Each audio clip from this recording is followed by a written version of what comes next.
Hi అండి. ఈరోజు మీకు ఒక రైస్ ఐటమ్ అయితే చూపిస్తున్నాను. Capsicum sweet corn rice. ముందుగా బాండి పెట్టుకొని బాండీలో అయితే ఆయిల్ వేసుకోండి. 2 స్పూన్ల ఆయిల్ అయితే వేసుకున్నాను.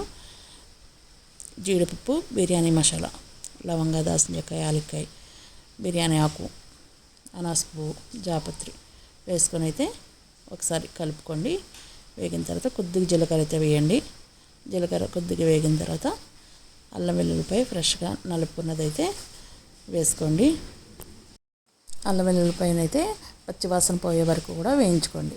వేయించుకున్న తర్వాత ఒక ఉల్లిపాయ, ఒక పచ్చిమిరకాయ చిన్న ముక్కలుగా కోసుకొని అవి కూడా వేసుకొని వేయించండి. ఒకసారి వేగిన తర్వాత క్యాప్సికమ్ అయితే చిన్న ముక్కలుగా కోసుకొని ఒక క్యాప్సికమ్ అయితే వేసానండి. నేను చిన్న ముక్కలు కోసుకొని వేసుకోవాలి.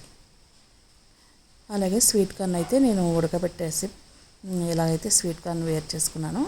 ఇవి కూడా ఒకసారి ఆయిల్లో ఫ్రై చేస్తే ఆ మసాలా అంతా వీటికి కూడా పడుతుంది. స్పైసీగా ఉంటాయి, చాలా బాగుంటుంది. పిల్లలకు కూడా మనం ఇష్టంగా తింటారు.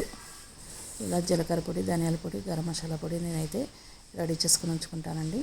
కొద్దిగా 1/2 స్పూన్ జీలకర్ర పొడి, 1/2 స్పూన్ ధనియాల పొడి, 1/2 స్పూన్ అయితే గరం మసాలా వేసుకొని మిరియాలు అయితే పౌడర్ చేసుకున్నాను.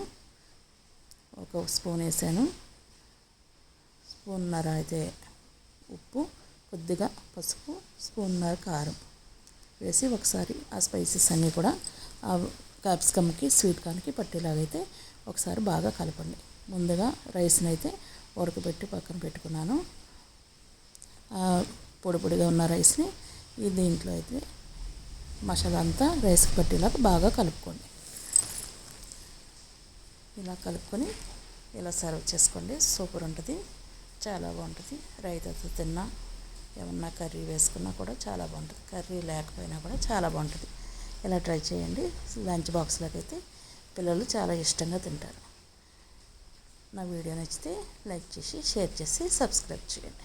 నేనైతే రైతాతో అయితే సర్వ్ చేసుకున్నాను, చాలా బాగుంది.